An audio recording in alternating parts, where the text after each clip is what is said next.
Okay.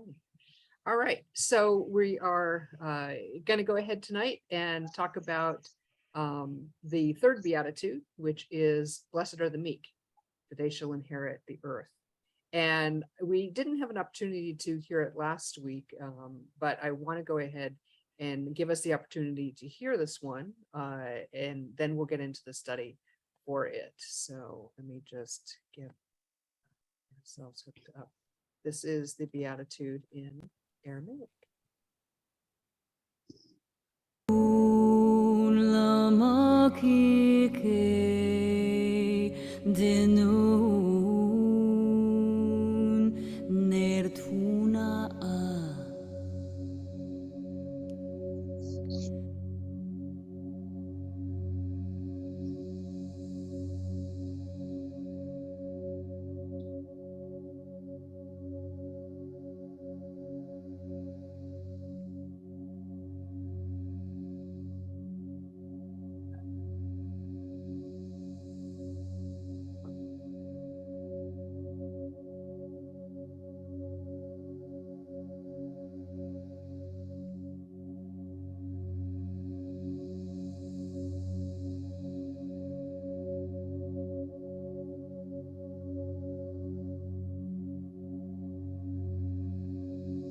Beatitude 4.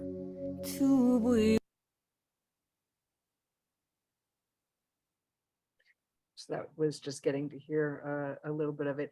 That link, by the way, I'll send out probably next week, that has all of them, so that you can hear it in chanted out. So that's what it was or is in Aramaic. And what I want to do tonight is to start by reading all of the translations, the 4 or 5 different ones that we have, and then start to do some unpacking of it.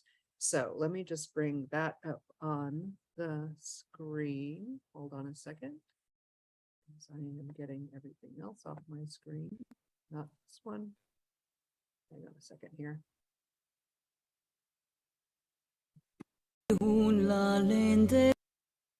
So I have multiple screens up here. Okay.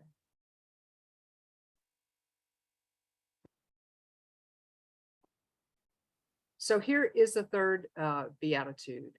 And who would like to read through this?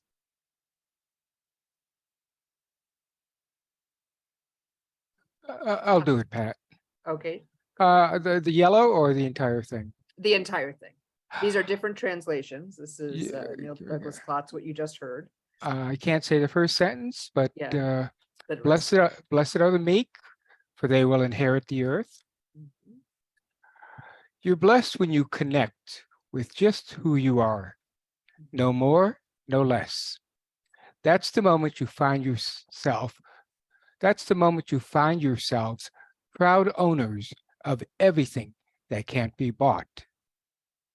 Find your pure essence. Ground yourself. Oh, blessed are the gentle, they shall inherit the earth. Healthy are those who have softened what is rigid within. They shall receive physical vigor and strength from the universe. Aligned with the One are the humble, those submitted to God's will. They shall be gifted with the productivity of the earth. Healed are those who have wept inwardly with the pain of repressed desire. They shall be renewed in sympathy with nature. Integrated, resisting corruption, are those who have dissolved heavy morality within. They shall be open to receive the splendor of the earth's fruit. Excellent, thank you. So before I get into unflushing, any thoughts that came up in what you heard just read now, or from Sunday, from the message that was given on Sunday, which was on this? Any feedback, thoughts, insights?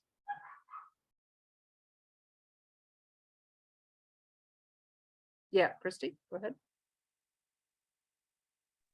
Lola's bothering, so I'm silent. So what I got from that was that real strength is really about being connected with your true self, and that that the rewards for that are, fulfilled through that. So in other words, so that's how I feel about it. It's like Mhm. if you resonate who you really are, and then you will be, I mean, it will empower you, it will enlighten you, it will help you to stand firm and be able to receive whatever is available for you. Absolutely. Being authentic, Mhm. being our authentic self. And we've talked about that one a lot. Being your Yes. authentic self. Not trying to be what society tells you to be, or any of the rest of Yeah. it. Excellent. Thank you. Anybody else?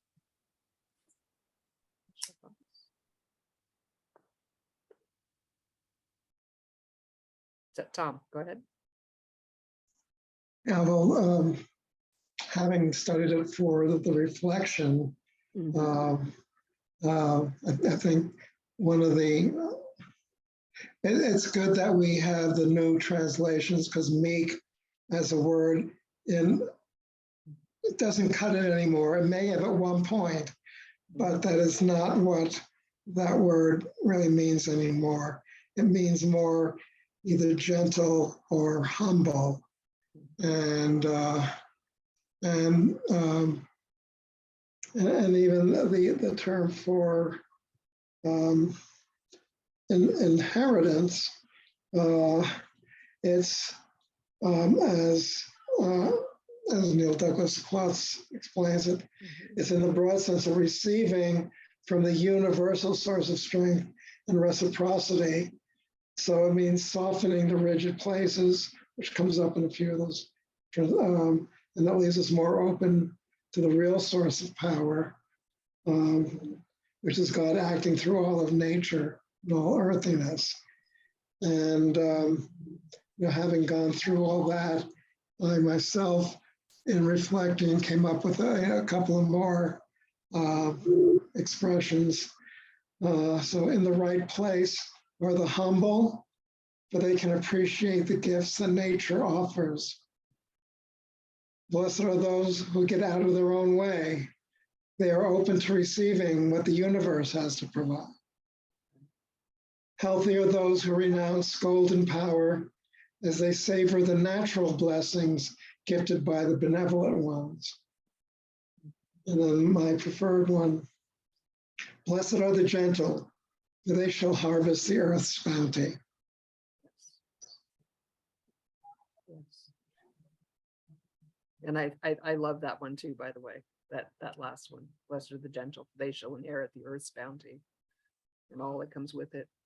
And when we think about that, when we hear about the softening of the rigid parts of ourselves, can anybody relate to either now or in our previous incarnations of being real rigid about something?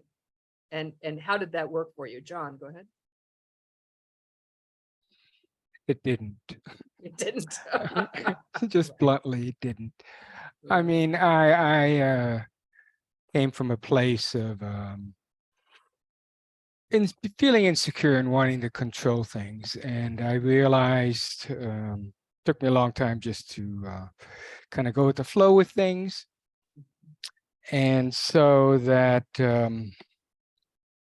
what I believed or what I felt, I just had to let other people be. So it was just a lot of mischief that I created for myself and resentment from others when I had rigid beliefs. And somebody told me, and I love this thing, that their password was the first letter of this saying. And the entire saying was, in a million years, what difference would it make? Mhm. Mhm. Even in 100 years, I mean, I'll be gone. Nothing really is major or in concrete. The only thing that is, I can be sure of, life will continue in some form. But in the overall span of things, what's that saying? Don't sweat the small stuff. Mhm. And that's been a major lesson for me. Excellent. Thank you. I was doing a premarital counseling thing on Sunday with somebody after church, and I actually had said, when it comes to communication, I said, will this issue really matter in 5 years? I mean, to heck with a million. Is this gonna matter in 5 years? I mean, how much do you want to hold on to it? Yeah.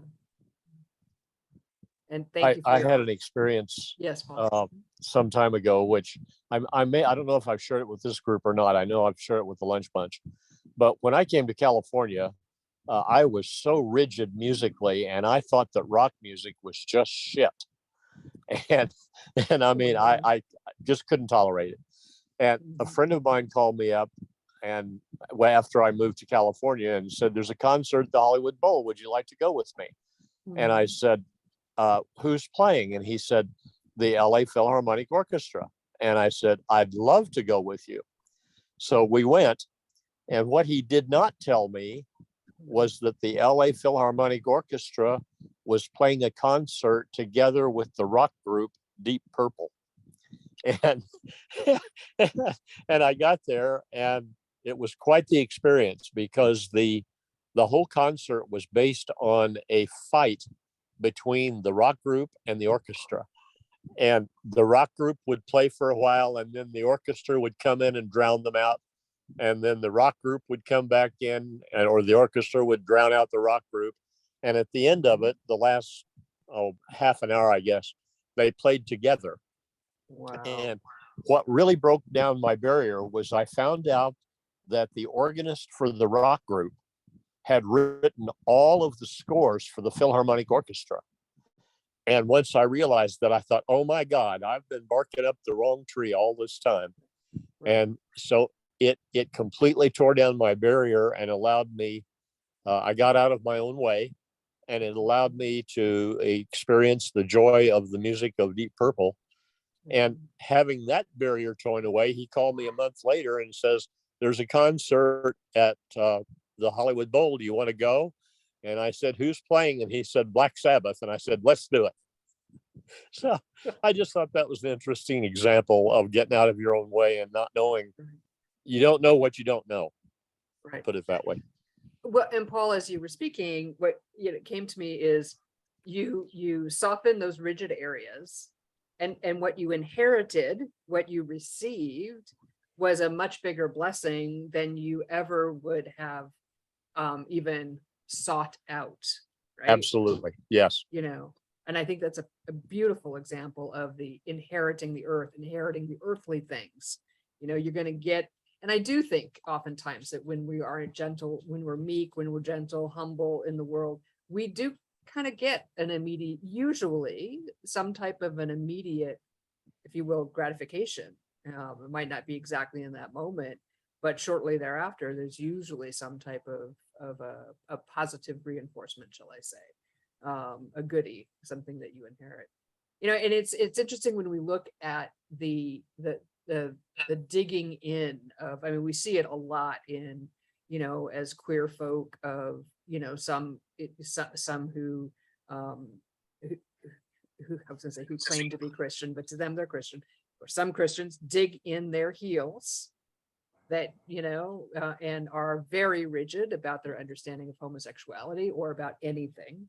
We really see it in Christian nationalism right now, as well as in, political movements. And that rigidity, while it might feel good, maybe to the person who's being rigid, like I'm going to have it my way, think about how much smaller the world gets for them and for others, right? And especially, and and thinking about my own self, right? I mean, John uses his own self as an example. I know that there have been times for myself where I've been really rigid in, in my own acceptance of, anybody outside the norm, my norm, right? What's okay to me. I mean, no offense, Gail Elaine, but for a while heterosexuals were on like, don't give me I don't want a straight person in my realm except my parents and family, right? Like they're all the enemy, right? Or men are all the enemy, or Republicans are all the enemy, right? I mean, was real rigid in that, and had to realize, what was I missing out? And I missed out on a lot, right? I missed out on a lot. And when I kind of took my own, my own advice that I share, and I realized, no, the world is much bigger than what I shrunk it down to. And what did I inherit? I inherited the blessing of relationships and healing, and a wider understanding. John, did you have a thought? Yeah, I wanted to add one more thing. I noticed in my own rigidity or somebody else that the way I used to cope was I would try to limit things. And Mhm. by limiting my scope or things that were available became Mhm. less and less and Yes. less and less. And then those people are usually isolated, offended. I mean, so much. Mhm. So by, again, trying to control things, we wind up limiting and we're not really fully exposed to life. Exactly. Yeah. Exactly. Agree. We had an example of that at MCC too. In the early days of Mhm. MCC, it was Mhm. extremely male dominated and the women really weren't included much. And then Mhm. there was a movement in the Valley, De Caloris, where the Mhm. women did, opened up their own church and they Mhm. weren't very happy or helpful toward the men. And then at some point, everything just kind of merged together and it became a beautiful marriage. Mhm. Mhm. Absolutely. Reverend Pat, what Yes. Deb was sharing earlier also reminded me, someone approached her in a Walmart and said, I want you to pray with me. I thought that was a beautiful example. Mhm. Mhm. Absolutely. I agree. But I want to share a little bit more about this, as well as I said this on Sunday, but I want to reiterate what's taking place in the first three Beatitudes. Is the first one really is about our inner self and our inner soul, and the presence or non-presence of the divine. The second one, deals with our emotions and with our pain, about how God can find us when we are at our quote lowest, or where we feel the lowest. And this one really starts to share with us, how do we then deal in the world? How do we present in the world? And we're going to find, when we go into the next couple weeks, that what happens is 4, 5, and 6 talk about our relationship with the world and how and what we do. So keep that in the back of your mind as we continue to go through these, of how the Beatitudes are you got to do your inside work to be able to move outward, and then coming back in again to renew that as well. So I just want to put that out there. So I didn't get into this on Sunday, but for tonight I will. So the some of the Aramaic words in this lama kika, while correctly translated as meek, Aramaic speakers would prefer the words gentle or humble. The root of the word, one who has softened that which is unnaturally hard within, and who has submitted or surrendered to God, or who has liquefied rigidities, heaviness, especially moral heaviness, and the interior pain of repressed desires. Those last two, moral heaviness and interior pain of repressed desires. Does that ring a bell with anybody is there anything in your life where you have repressed your desires, probably because of moral rigidity, either your own or others' opinions of you? Anybody want to share anything in that regard? How many people have been told you can't do it? Mm-hmm. Oh, you laughed. I could hear that from the other room. Anybody want to share what you were told you couldn't do? Your repressed desires, but yet when you allowed that rigidity to melt away, you found that you could do it? Anybody want to share something in that regard? Just about everything. I mean, yeah, just about everything. Okay. And then my response to being told no was, oh yeah, let me show you. This is what Amen. no looks like. Yeah. And so I took it more as a gauntlet being thrown down rather than something that would inhibit me. And that probably wasn't a real healthy response to it either. It took a while for maturity to gentle me. So, but yeah, that was a good question. Good. Christy? Well, I was thinking about Celia and Okay, yeah. Celia was very different from me in so many ways. And I had so many judgments about that.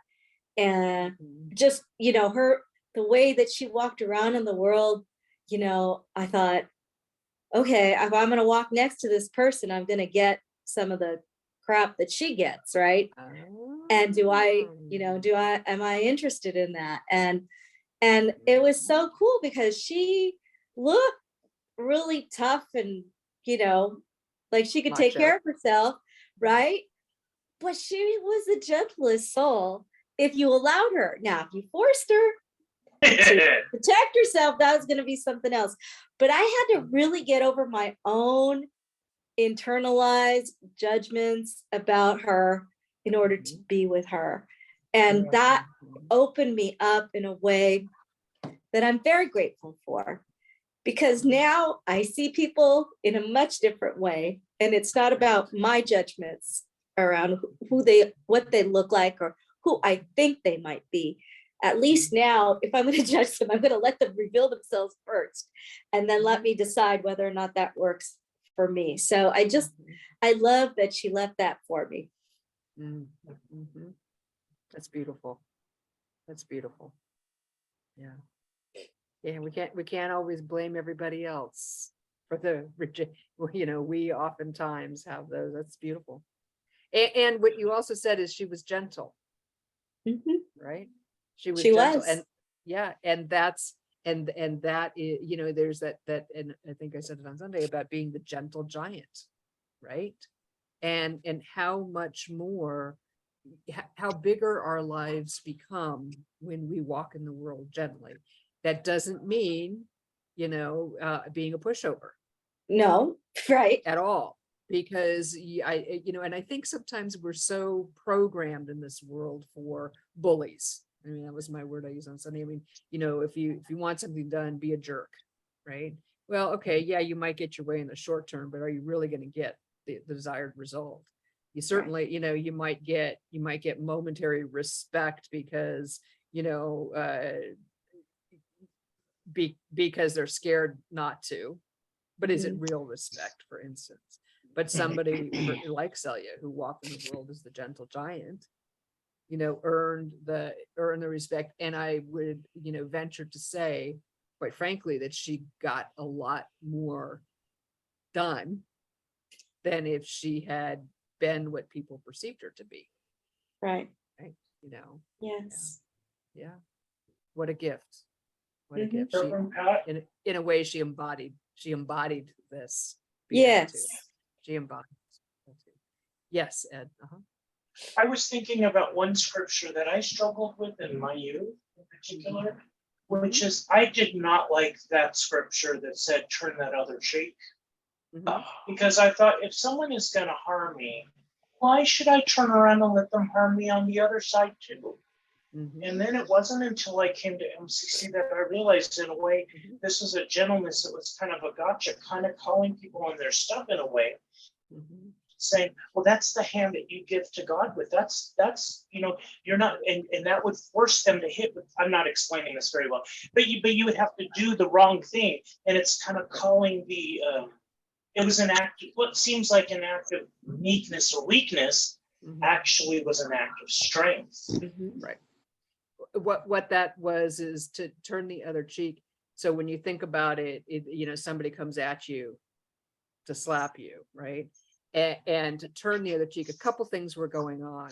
Well, first of all, it was they, if I remember, it was with one side was if I remember correctly, being hit with the backhanded, right? If you're backhanded, you turn because the only way they can slap you is with the inside of their hand, right? Think about it, right? If I'm being backhanded, well, I'll go and the thing of it is that for those who were in a superior position, say Roman and Jew, right? They would then have to quote defile themselves, right? Mhm.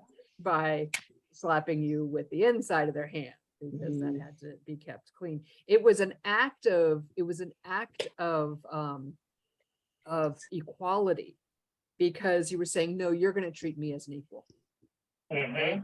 Because a Roman could slap a Roman with the inside of their hand, but they couldn't do it to a Jew, right? And so to the Jewish people, what Jesus' message was is, no, you're on the same footing.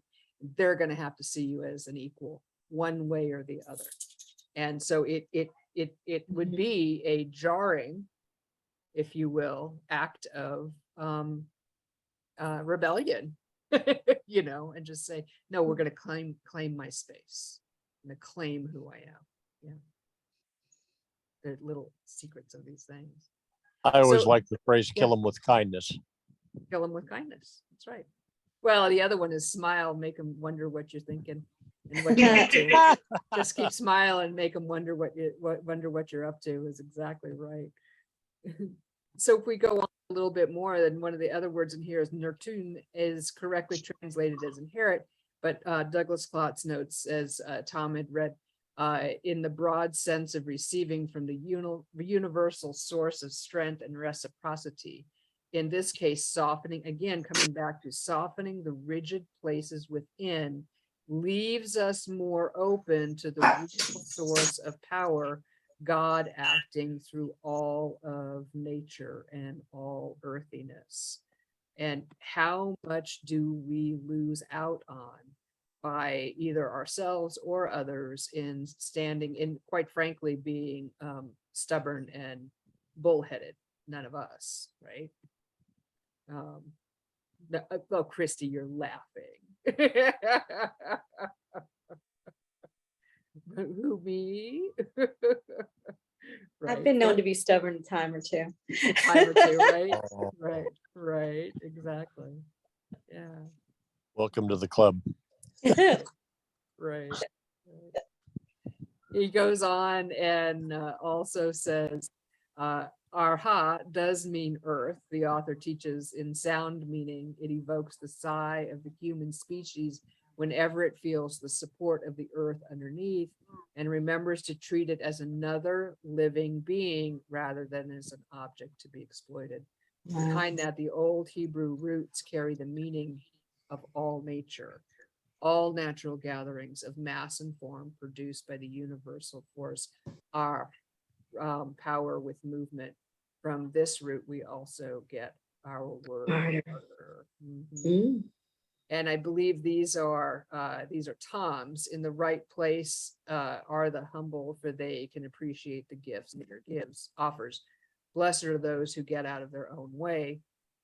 They are open to receiving what the universe has to provide. Healthy are those who renounce golden power as they savor the natural blessings gifted by the benevolent one. And blessed are the gentle, for they shall harvest the earth's bounty. So, which is, and I read this and I just think to myself, why couldn't and why don't, people in power today, act like this? Why don't they live in the world and walk in the world in a way that comes from in gentleness becomes a cooperation, right? It's pretty hard to have cooperation when one person's being an a-hole, right? We are recording, so I wasn't going to say the other. Right, right. So and the other part of it is that in this beatitude, one of the other things that was pretty cool, that in the explanation of what some of the words are, see if I can find it, is that in Greek it's used to describe the word meek, the word defined or translated as meek, was used to describe a soothing medicine, and it was also used by sailors to describe a gentle breeze. These definitions both refer to something that could be described as great power under control. And walking in the world in kind of harnessing our power takes a lot more than if we are just spattering and spewing our feelings about another. If we're just being angry all the time. I mean, has anybody ever had anger issues that they've had to deal with? Yeah, there's a few therapists who got to earn a good living off of that issue for me. I was never angry. I mean, I was, in full disclosure, I mean, I was raised in a house where for a while my dad, he was a rager growing up, and so was I, and you'd never know it. It's about how it came out in me is I repressed, I was rigid. I repressed it all. I took all the feelings and put it in a really firm box until the box blew. And then I just raged, and it was not pretty. Don't worry, Marianne, that's not the case anymore.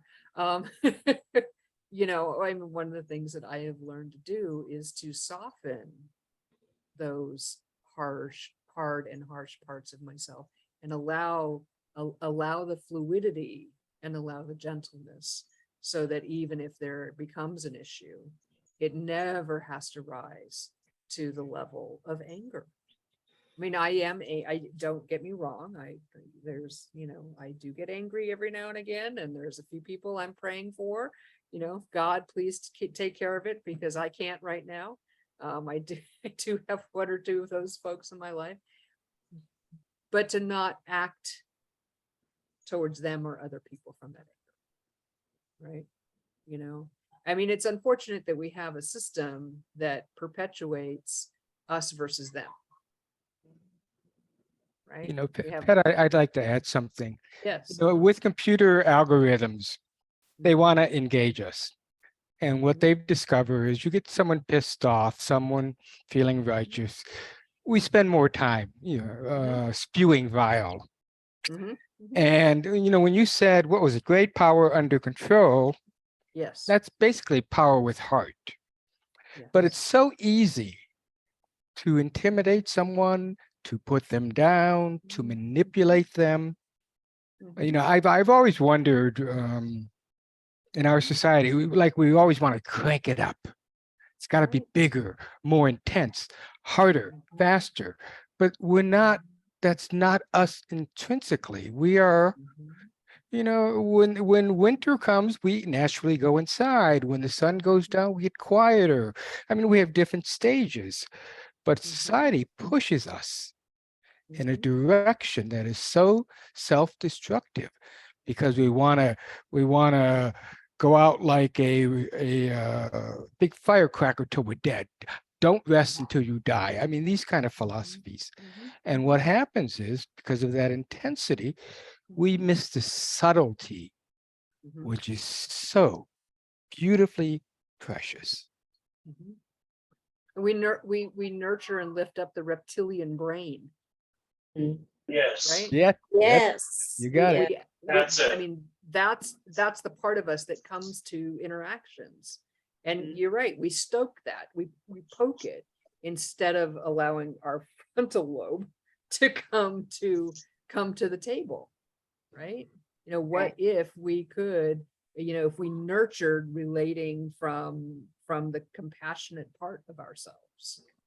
Part of that is the believing in scarcity. Like, well, God isn't going to really supply, so I better get mine and forget anybody else. Forget you. If what I did took it for me and mine, and that hurts you.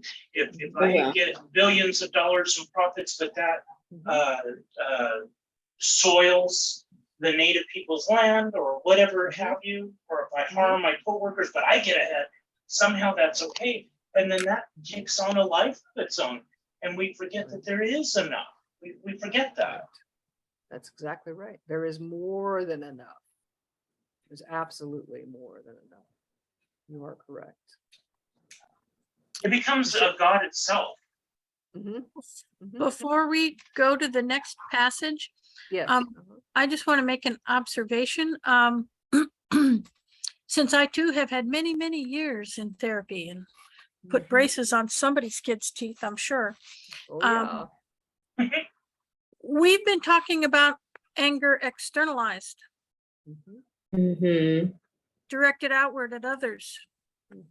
We haven't even begun to talk about how anger is internalized and directed at ourselves instead of addressing whoever it is that is perpetrating upon us their anger, their frustration, or projecting on us. And we also haven't addressed what horizontal violence is and how we heap that upon one another. Totally unintentionally, but it comes out sideways because we haven't been given the tools to be the authentic, genuine self you're describing and to be direct and honest. And that's my computer assistant who helps. She loves the computer, so any opportunity she gets. Big help. Yes. So I mean, and that was revelation for me, the internalized anger and frustration and what it looked like, and that was revelation. Humbling. It's like, oh my God, if you've grown up in an environment or gone through PTSD causing experiences, the idea that we're going to hurt ourselves before anyone else has the opportunity to do it, Right. or that there's a passive aggressive way to demonstrate our anger and we call it sarcasm. And I mean, there's just a whole litany. And for me, that is what is softening those hard places within. That work that I did and continue to do to this day. It's life is not for sissies, that's for sure. Well, and Marianne, that connects actually directly to, if you will, last week we were talking about grief and mourning, and what comes from. I mean, you can grieve a lot of things, right? But at the root of that is pain. And what's at the root of anger? Pain. Almost across the board, there's been some type of pain or painful experience that has happened, that our response is anger. And if we don't feel that we can express it, we are then become angry with ourselves, or we blame ourselves, when again, we don't have the tools. You're absolutely right. And the horizontal violence that you're talking about, how, if a group feels, that there is no way for a voice to be, for our voice to be heard, or a group is oppressed by the dominant paradigm, if you will, what do? We take out our own. We have seen this in every single freaking civil rights movement, right? The queer community, the African-American community, the women's movement, all the movements, because we're operating in a system where there really is no voice at the table. There is no room at the table. And so, what do we do with all that pent up feeling? they're not going to change. So we just destroy each other. That was a big thing and interestingly, it's now been proven that that whole thing with the women's march back in 2016, they have now seen this is how prevalent it is and how it is something that can be exploited.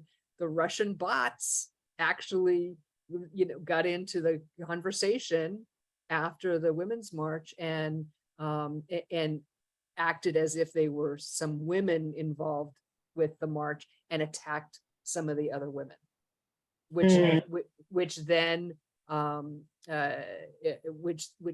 kind of paralyzed that movement for a while, so that it couldn't be quite as effective after the fact. I mean, that's how damaging horizontal violence is. It was weaponized. It was weaponized to take out other organizers in the movement. Yeah. Wow. Yeah. Pretty sad. Also, we So, hear about yeah. internalized homophobia and the damage that Internalized does. Internalized issues. There's a saying I saw on Facebook, and for a couple of years now I've used it. I don't see you how you are. I see you how I am. So often I can project the shadowy and sometimes even the good things. Falling in love is like this. The gold in the shadow, the things I don't acknowledge for myself, all the unconscious things that I've failed to integrate in my life or just don't refuse to integrate. If this the piece of sawdust in your eye, I'm not seeing because it's the log in my own eye. I'm seeing all your faults, but it's because mine are 10 times worse. So it's very easy to, it's harder to soften that up so I can say, oh, if I stop doing this to you and I feel better in me, conversely, that healing is also a healing balm of Gilead, if you will, meaning another meme that I shared and I got a big response on Facebook where it says, when I make the world a safe place for me, I also make the safe place for you to be who you are. The converse is true too. We forget that. Right. Exactly. So can you all think of a situation or a time, either you did or now, when your natural response might have been one of anger, either towards self or other, and how that could have been done differently, or how you are, how can we, anger is not a bad thing, and I'll say that anger is not negative, but it's what it's with most emotions, it's what we do with it, right? There is righteous anger. There is righteous anger. Unfortunately, most of the time anger is used destructively. And so again, that anger is that reaction to pain, a very valid reaction, and it is a reaction to injustice. It is an absolute, reaction to injustice. And again, rightfully so, anger can oftentimes motivate, right? I'm angry. I get really angry when other people are hurt. I get really angry, right? But I have to stop myself to figure out how am I going to channel that, right?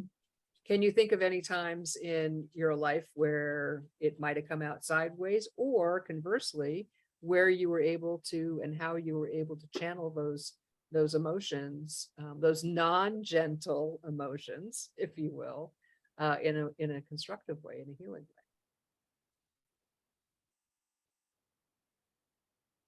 Oh, that's simple. It's anytime I create, it's usually coming from being pissed off, being unhappy. It's all the angst of just, I've got a body, it aches. I've got a body, it has desire. I have a body, I have to take care of it. All of that is just, the truth is, as long as I'm here, I'm going to have a body. But to do something with the energy, and Christy said it about her own creativity. When I create, when I photograph, when I write a poem, maybe the same thing that Tom does when he creates something, I'm taking all that emotion and I'm using it. And somebody said to me a long time ago, how long are you going to piss and moan before you get angry? And I was afraid of the anger because there was so much. It was a volcano. I didn't understand.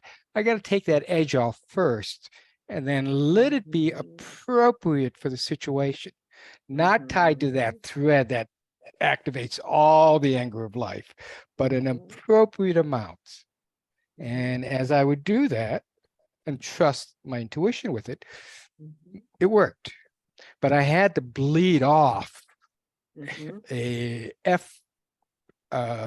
cauldron that it was so deep that before I could do it diplomatically and effectively, I had to bleed all that off.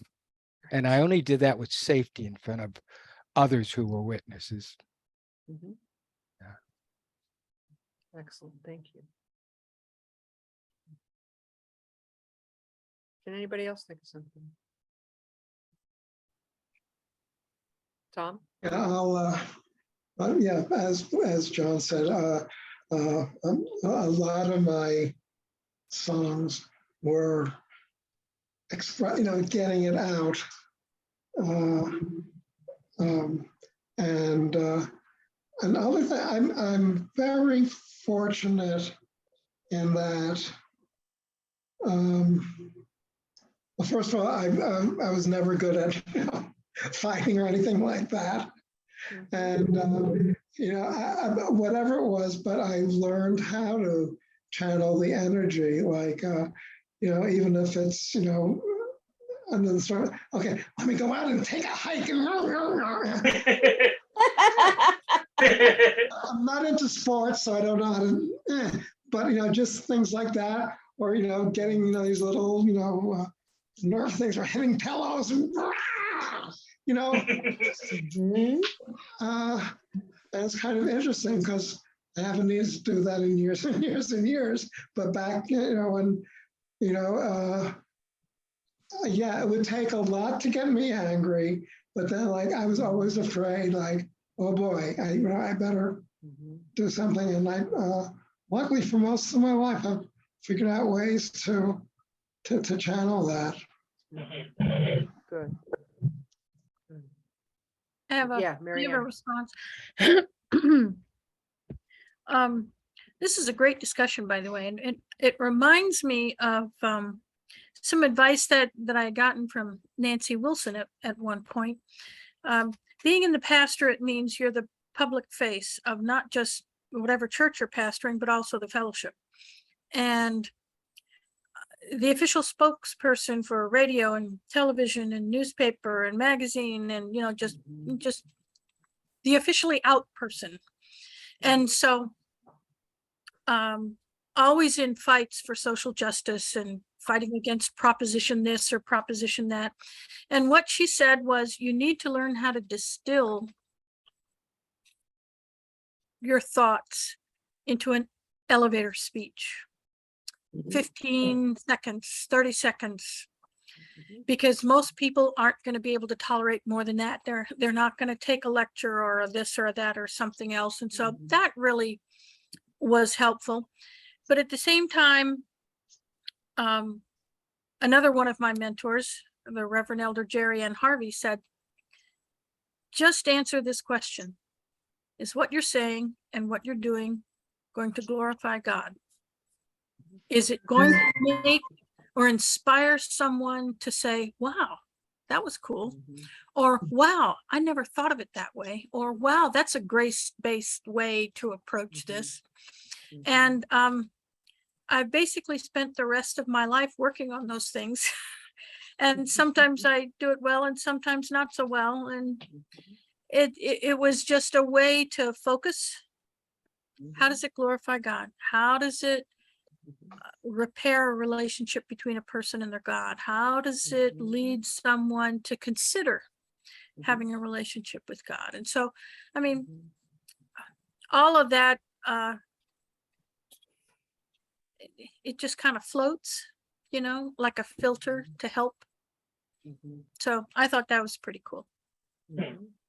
Well, and with that too, when you talk, especially like if say it's a social justice issue and trying to get the word out, think of conversations, if you've had them with individuals who who do not hold your same view, or not only not hold it, but they're on polar opposites, whether that's a social justice issue or just in your family or a relationship, right? Now, which is going to be able to come to, so there's a volatile issue on the table. Which one do you think is going to get resolved? Which way is it going to get resolved the best? By screaming at each other, or attempting to be gentle with each other? Think about it. If somebody starts screaming at you, I mean, I'm certain we've all been in a fight with somebody, right? At one time, right? If the other person starts screaming at you, what happens for you? I mean, I shut down. I mean, it's either fight or flight. If I don't shut down, that's not good, right? Because then I'll just scream back at you, and then again, going back to the premarital counseling thing. I always tell people, I don't care if you fight. I want to know how you fight, right? Because I've seen more damage done in relationships, friendships, or lover relationships. I've seen more damage done with how we deal with conflict and not the conflict itself. We're all going to have differing opinions about some issue, but how do we communicate? Being rigid or being gentle? I've had people tell me they couldn't remember what the fight was about, but they do remember how the other person treated them. Exactly. That's getting to the crux of this, right? That's getting to the crux of this very beatitude. It is, do we try to soften those hard places within, or do we and again, that take this a little bit further. Usually when people are enraged about something, it is because there is deep pain. There is pain of some sort where that's coming from.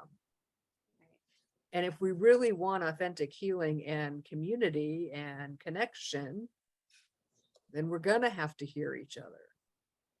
We're going to have and be heard, to soften those hard places, those rigid places within. And one other thing, going to this hard places, the hardened places, there's the question of what has hardened your heart in the past. We're going to take it a little bit more, like, okay, out of the let's say the social justice larger community conversation, but let's go to, say, friendship, relationship, family. Have you found that your heart has become hardened? And what has happened? I mean, there's lots of songs written about it. Harden my heart, right? What have you lost out on when you hardened your heart about something? Paul, you're muted. You're muted, Paul. When I was growing up, I had a wonderful example of parental of control of anger and that sort of thing. My dad was the most phenomenal example I've ever met in my life. And he and mom would have disagreements, obviously, but my dad had this strict rule. He would never, ever fight with my mom when us kids were around. And when mom would start to get rambunctious with him, he would just, in a very calm and a very quiet voice, say, "Millie Ruth, we will discuss it later." And that stuck with me my whole life. And one other thing that crossed my mind too, early in the session tonight, you asked the question, why don't people in power rule or show that power in a more gentle fashion? And I think one possibility is maybe they've never had an example that where they experienced that it would work. And all their only examples have ever been with people that were brutal. And so they kind of think that's the only way. I don't know. I could be wrong. No, Interesting. I think there's truth in that. I mean, it's a tangent, but it's connected. Dealing with issues, big or small, from a place of firm gentleness, I'll say, right? Takes longer to come to a desired outcome that is positive for both parties. Consensus. I mean, it was a big thing that we did a lot back in the 70s and 80s and 90s, right? Of doing consensus work. And it is hard. It is messy. It takes a long Sure time. is. And in this world where we want something done and we want it done now, right? Right. We don't do it. Right. And oftentimes we don't bring in the unheard voices. We want the decision, we want it now. And that works. But what's the desired out? But what's the outcome? I think that one of the reasons why there are so many, many dictators and fascists and type of a mentality, that's growing up is because it's easy. There's somebody who's in charge, somebody who gives the answers, and everybody else better fall in line, not thinking long term of what the outcome is, because the outcome, unfortunately, is about a lot of hurt feelings, a lot of hardened hearts, a lot of hurt people, physically hurt or otherwise people. And then it all goes to, hell in a handbasket, right? But being gentle, coming at things with compassion takes dedication and takes work. Yeah. The other interesting thing is that historically, the brutal force methodology only works for a given period of time. Right. Rachel Maddow, I watched her, I think it was Monday night. Yeah, last night. She did this history of fascism, and it was a really fascinating piece. And she pointed out that in all of the examples that we have of fascism, it worked for a while, but eventually it gets to the point to where it doesn't work anymore, and people won't tolerate it, and so you then have a revolution. Right. Exactly. Which is, could be, and this is, again, this is why this whole topic is so vitally important. Of there has to be something else modeled. Right. Yes. Right? Yes. And if we come to conversations from a gentle yet firm, gentle giant, right? Place. It's not that we back down, but we stay connected in conversation until we can get to a place where there is a result where everybody gets to keep their humanity. Wow. Wow. Yeah. Wow. Actually, it's said that bullies only respect people that stand up to them, which I find interesting. Mhm. It's true though. Yeah. It's true though. Mhm. I've been as I've aged, I've been finding myself even more sensitive to people's attitudes and their tones towards me and how they patronize, and I'm dealing with a couple of bosses, one of whom said, "Do you know who I am with this company?" Brother. And so what I have been doing with her is just doing my job, and no longer the warmth, no longer the anything, just the facts, ma'am. And what, I mean, that was a tangent. What I'm finding is it is a softening. Instead of, Christy was talking about it, instead of modeling that badass butch that I have always wanted to be, and I don't know how it comes out. And instead of doing that, but being firm and gentle and slowing down what the heck I'm gonna say, because you just don't know what's gonna come out of my mouth. And with these two particular people, I have really had to scale back and to, like, it physically hurts to breathe and not say the smart aleck thing that's gonna come out of my mouth, but say, how can I help you? How may I direct your call? Whom do you want me to inform? And just the facts, and not with meanness or sternness. And I hope to God my tone isn't mean. And I just, just the facts. And that's painful. Yeah. You're talking about trying to get softer, and it's friggin' painful. It is. I mean, physically, I feel it. And it's like, Celia, you better come back here and show me the way. I'm for that. But yeah, that's what I'm learning and working very hard. And I thought, why? And I asked God, because God makes people piss me off, that's just the way it is. Of course she does. And so I asked God, why are you making people piss me off? And then I say, why am I walking into these situations right now? Because, Tammy, I want you to go deeper. Because, Tammy, I want you to grow up a little more. I want you to emanate me even in the anger and the pain and the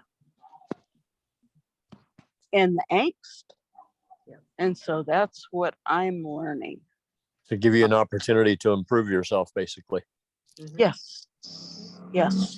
And that, go ahead. My own self, Yeah, that's it.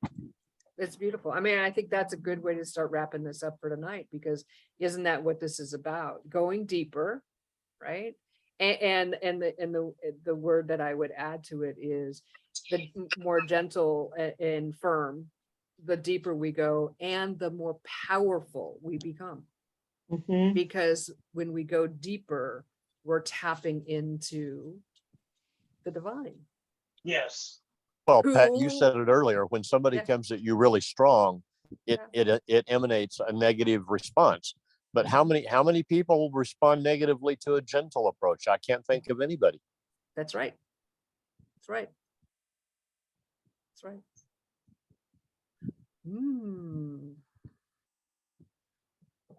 So, rich stuff, huh? Such a good subject. I swear to you, I pulled in the wrong driveway, walked up to the door, and thought, my sister is not decorating this. And I kept walking towards the door, right? Not learning my lesson. And I thought, and I saw this car in the yard, and I thought, where the hell am I? Because you made me go deeper. You made me go deeper. Oh, it's my fault. That's too funny. I think That's you did awesome. That yourself. I love it. Yeah. I love it. Good. Didn't get shot. Yeah, Marianne, go ahead.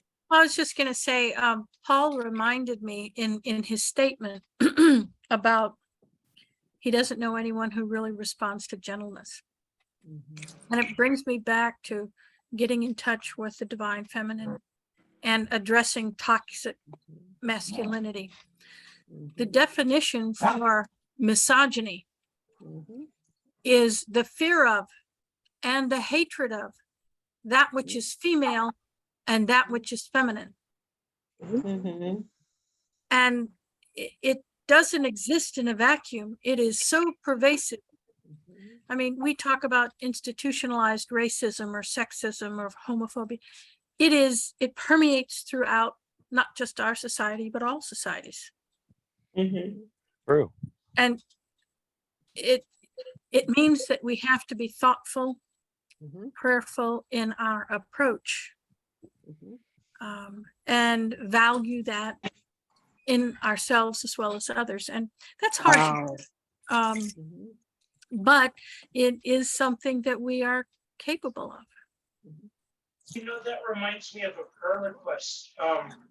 I honestly don't completely understand it, but there's some not very nice stuff going on in regards to women and protesting in Iran right Mhm. now.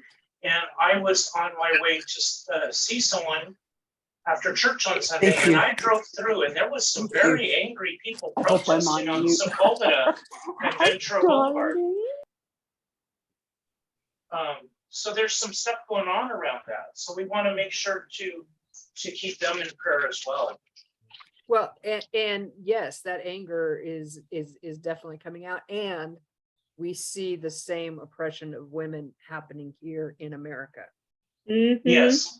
Every time I see the stuff on the news about, that all is all sparking because of the oppression of women, we're doing it to our people here as well. Right. Yes. And this goes back to that authoritative bullying my way or the highway, toxic masculinity, and what is ultimately the end result. It becomes an explosion because people will allow their necks to be stepped on Right. just so long. And Marianne, is to dovetail on what you said. Ironically, when we think about if we were to attribute certain types of behavior to masculine or feminine, gentleness typically is attributed as a feminine quality. And if we're scared of the feminine, or we're squelching it, it's certainly not something. I mean, and think about it, guys. I mean, I'm certain most of the guys here, if you were gentle growing up, which I'm certain many of you were, what did you get assaulted with? Oh, sure. You're a girl, right? You're acting like a girl. Yeah. You're just a faggot. You're a sissy. All Right. derogatory words about Yeah. women being attributed to you for being a complete and authentic person. Right. Right. When I made the statement that I didn't know anybody that responded negatively to a gentle approach, I couldn't help but remember an incident in MCC and in the Valley Church. Years ago, we participated in a walk for hunger. It was an interfaith walk called the Crop Walk. And we had the most people participate, and we had the most money contributed. And the person who spearheaded it was a man named Chuck Terrence, who's actually buried in our columbarium. And we knew him as Uncle Chuck. But it was always funny because a couple of weeks before the crop walk, he'd come up to you and he'd put his arm around your shoulder. And he'd say, "Honey, I need to talk to you. I need a really big favor." And you couldn't turn him down. It was absolutely unreal. Perfect example of the Good gentle. fundraiser. That's right. That's right. All right. Well, I'm gonna go ahead and bring this portion to